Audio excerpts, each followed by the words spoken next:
Bengal safe Murshidabad জেলায় ফার্নিচারের জগতে এক পরিচিত ও প্রতিষ্ঠিত নাম।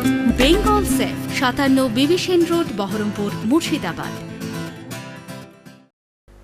বেলডাঙ্গার খাগড়পাড়া জনসভা থেকে নতুন দলের নাম ঘোষণা করলেন হুমায়ুন কবির, যার নাম জনতা উন্নয়ন পার্টি। সঙ্গে রাজ্য ও জেলা কমিটিরও নাম ঘোষণা করলেন এদিন তিনি। রাজ্যে 26 বিধানসভা ভোটে তার দল 135টি সিটে লড়বে বলে আগে থেকে জানিয়ে দিলেন তিনি। জনসভা থেকে সকলকে চমকে 26 বিধানসভা ভোটে লড়বে এমন কিছু প্রার্থীরও নাম ঘোষণা করলেন মঞ্চ থেকে এবং জানিয়ে দিলেন আগামী বিধানসভা ভোটে তিনি রেজিনগর ও বেলডাঙ্গা বিধানসভা থেকে লড়বেন।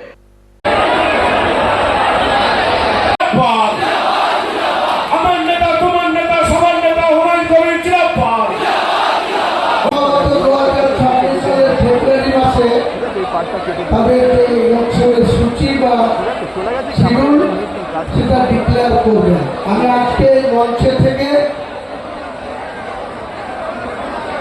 আমি নিজে আমার পার্টির চেয়ারম্যান হিসাবে আমি আমার পুরোটা বিধানসভা, আমার হোম বিধানসভা 70 রেজিনগর এবং 71 বেলডাঙ্গা দুটো থেকে আমি লড়াই করব এবং জিতবো ইনশাআল্লাহ। পাশাপাশি পশ্চিম মেদিনীপুরে গ্রামীণ খড়গপুর, কারণ শহর খড়গপুরে একটা সিট আছে, সেটা আমরা নিশ্চয়ই পরবর্তীকালে জানাবো। গ্রামীণ খড়গপুরের প্রার্থী আমাদের পশ্চিম মেদিনীপুরের আমাদের পার্টির জেলা সভাপতি, উনি কন্টেস্ট করবেন, ইব্রাহিম হাজি। এবং 54 মালদা বৈষ্ণবনগর মুস্কেরা বিবি, উনি কন্টেস্ট করবেন 54 বৈষ্ণবনগর থেকে মালদা। নমস্কার করবেন। মনীষা পান্ডে 64 মুর্শিদাবাদ থেকে কন্টেস্ট করবে। 64 মুর্শিদাবাদ মনীষা পান্ডে।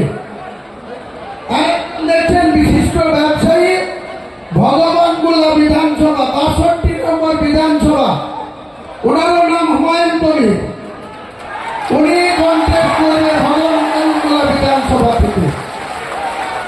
আমি দুটো সিটে কন্টেস্ট করব আর 4 জনের নাম ঘোষণা করলাম। আরেকজন ডাক্তার হুমায়ুন কবির, তিনি বিশেষ কারণে ব্যাঙ্গালোরে আছে। তিনার সাথে আমার কালকেও কথা হয়েছে, আজকেও তিনি বলেছেন যে আমি যেতে পারলে খুব ভালো লাগতো, কিন্তু আমি আপনার সঙ্গে আছি। উনি 2016 সালে রানীনগর বিধানসভায় কন্টেস্ট করেছিলেন তৃণমূলের হয়ে। তৃণমূলেরই কিছু মতদার তাকে হারিয়ে দিয়েছিল 2016 সালের নির্বাচনে। সেই ডাক্তার হুমায়ুন কবিরও রানীনগর বিধানসভা থেকে কন্টেস্ট করবে আগামী নির্বাচনে। তাহলে আপাতত আমি 2টো সিট, 4টে সিট আর ডাক্তার হুমায়ুন কবির, এই হলো আজকের আমার চমক বলেন বা ঘোষণা বলেন। নির্বাচন অনেক বাকি, ইলেকশন কমিশনের ছুটি আসলেই আমরা 294-এর মধ্যে কত সিটে লড়াই করব ভবিষ্যৎ সময় সে কথা বলে দেবে। আমি আজকের দিনে বাংলার মসনদে যারা আছে তাদেরকে ক্ষমতাচ্যুত করার উদ্দেশ্যে এবং যারা ক্ষমতায় আসতে চাচ্ছে 2021 সালে তারা বারবার দিল্লি থেকে দিল্লি প্যাসেঞ্জারের মতো প্লেন আসতো আর যেত, উঠতো আর নামতো। সেই বিজেপি বলেছিল ইস্তিমার 200 পার, 77তে আটকে গিয়েছিল। তাদেরকে গত 2024 সালে তারা লোকসভা নির্বাচনে তারা 12টা সিট জিতেছে, 91টা বিধানসভায় আগে আছে। তাদেরকেও 100 গণ্ডিতে আটকে রাখার উদ্দেশ্যে আমরা আগামী দিনে কতগুলো বিধানসভায় লড়াই করব সময় মতো আপনারা জানতে পারবেন। তাই যারা আমাদের জিজ্ঞেস ঘোষণা করলাম তারা সবাইকে নমস্কার করুন। আপনারা একটা দুটো কথায় আপনাদের কথা রাখুন।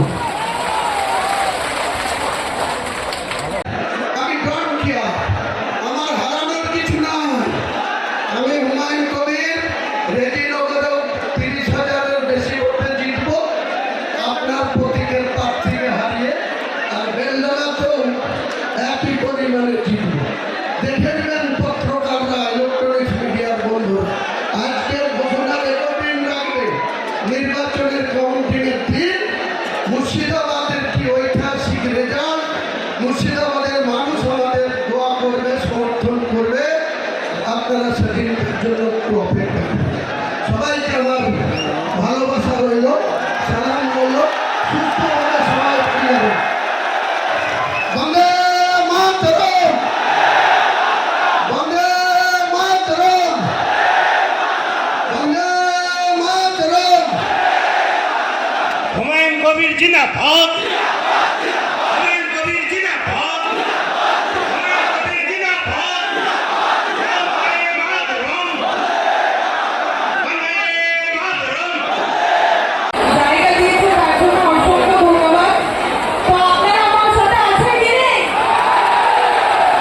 আপনারা সবসময় আমার সাথে থাকবেন, আমি যেন ভালো কাজ করতে পারি আর দাদার নেতৃত্বে যেন চলতে পারি, তার জন্য আপনারা আমার সাথে থাকবেন। আর অসংখ্য ধন্যবাদ সবাইকে। জানেন তো, আমি আমার বক্তব্য কন্টিনিউ করছি না, কারণ মঞ্চে উপবিষ্ট যারা আছেন তাদেরকেও বক্তব্য রাখার সুযোগ করে দিতে হবে। সকলকে ধন্যবাদ।